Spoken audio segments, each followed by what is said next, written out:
এ শহরের নকল মানুষের ভিড়ে দিন্ত তোমার কাছে কোনোদিন আর ফিরবো না জানি ফসিলের মতো পেছনে পড়ে আছে মরা গ্রাম। ঈদের পর শুরু হবে একক কনসার্টের যাত্রা, যার শিরোনাম মহাশ্মশান যাত্রা। চলছে তারই প্রস্তুতি। তোমার সূর্যের মতো কোলে কেন এসেছিলাম। সদ্যই প্রকাশ পেয়েছে সোনার বাংলা সার্কাস ব্যান্ডের দ্বিতীয় অ্যালবাম মহাশ্মশান। এর প্রচারেই মূলত দেশব্যাপী ঘুরে বেড়াবে দলটি, যে কনসার্টগুলোতে ভক্তদের শোনাবেন অ্যালবামে থাকা 17টি গান।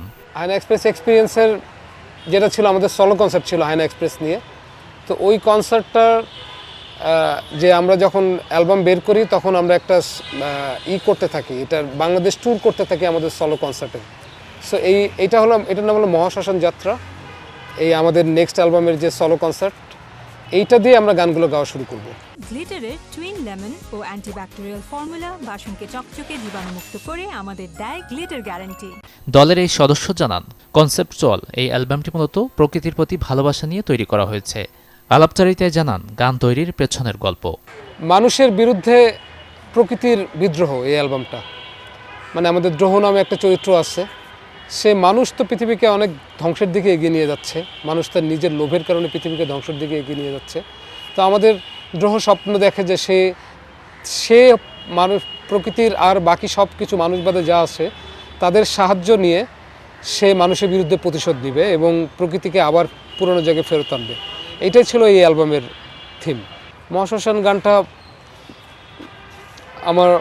আমি এর আগে যখন ঢাকা শহরে এসেছিলাম তখন আমি মাকে লেখা চিঠি নামে একটা গান ছিল আমার মনুসরণী অ্যালবামে। তো আমার হঠাৎ করে মনে হলো যে এটা অনেক আগে মাকে লিখছিলাম, এখন তো আমি ঢাকা শহরে অনেক দিন হলো আছি, তো এখন মাকে আমি লিখলে কিভাবে লিখব, সেই সেটাই লিখছি আমি মহাশ্মশানের ভিতরে। 2018 সালে পথ চলা শুরু ব্যান্ড সোনার বাংলা সার্কাসের। প্রতিষ্ঠা 2 বছরের মাথায় 2020 সালে প্রকাশ পায় তাদের প্রথম অ্যালবাম হায়না এক্সপ্রেস। অ্যালবামে থাকা এভিটাফ, অন্ধ দেয়াল, মৃত্যু উৎপাদন কারখানার মতো গানগুলো তরুণদের মধ্যে পেয়েছে জনপ্রিয়তা।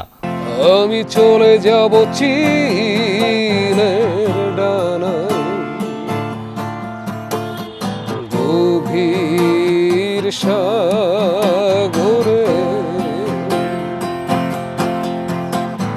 মানুষের হৃদয় ভরে ওঠে আবার শূন্য হবার জন্যে। প্রবার রিপন, পাণ্ডু, শাকিল হক ও সাদ চৌধুরীকে নিয়ে তৈরি 4 সদস্যের এই ব্যান্ডটির প্রত্যাশা দ্বিতীয় অ্যালবাম সহ তাদের কনসার্টটি বেশ উপভোগ করবে শ্রোতারা। ঝরা ফুলে মধু খুঁজে ভ্রমর হয় ধন্য। Desk report, channel 24।